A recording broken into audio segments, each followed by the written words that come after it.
You're watching France 24 and it's time now for our daily leaf through the world's press. Nadia Sharbit joins me in the studio. Good morning, hello. Nadia. One day to go, of course, before Ireland's referendum on the Lisbon Reform Treaty for the EU. Is referendum fever gripping the papers in Ireland? It is, and not only in Ireland, of course. Today the Irish Times takes a look at how the European press is reporting on the story. All of our neighbours are on tenterhooks is the headline. It's panic and angst in Ireland, according to the German language papers, says the Times. It's a familiar narrative. Irish voters who've benefited like no others from EU subsidies are poised to give Brussels the two fingers, says the paper. And according to the Times, it picks up on the Frankfurter Allgemeine's headline, the Irish don't know. The Germans seem to be enjoying the suspense, actually.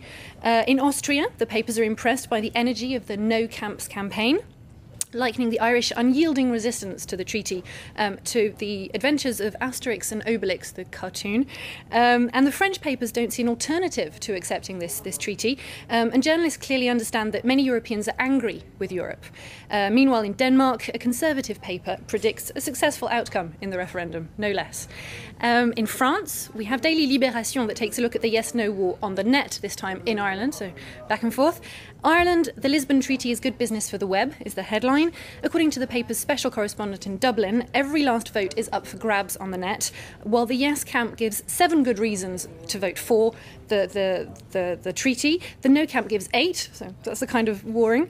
The Irish Times published a poll last week saying 83% of the Irish felt under-informed on this treaty. But says Libération, with all the information available online, that's just a poor excuse for being so indecisive. Goodness me, fierce words there from the European neighbours watching Ireland today. Moving on now, Nadia, NGO Human Rights Watch has just published a report on the Guantanamo Bay detention centre in Cuba, and predictably the world's press has really gone large, as they would say. They have, from Turkey to India, Paris to Australia, all the papers are covering this story. Guantanamo inmates at risk for the Australian. Human Rights Watch says Guantanamo prison conditions put detainees at risk of mental health, for the International Herald Tribune. And in the US, the Miami Herald has this article.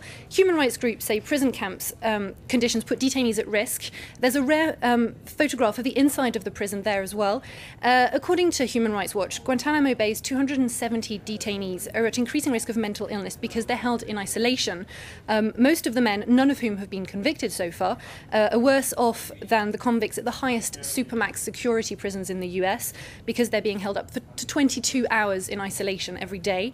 The report cites the case of 2 detainees facing trial on war crime charges. The men's lawyers say the prisoners are so traumatised by their conditions, the treatment, that they might not be able to aid their own defence.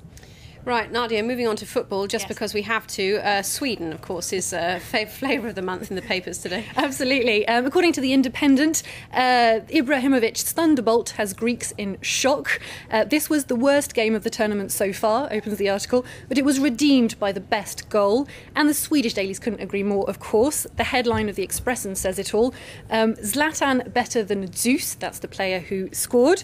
The Daily notes that Sweden waited 1,110 minutes since Zlatan last scored for Sweden, and to make the wait worth it, the paper even has an alternative cover in Greek, which you can see there.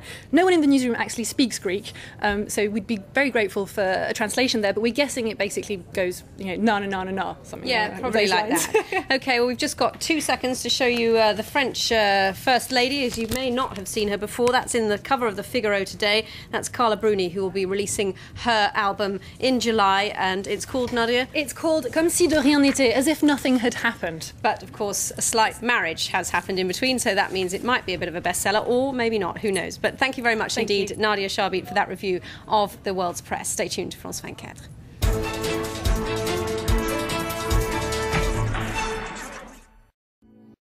Business is brought to you by Dexia, the public finance bank.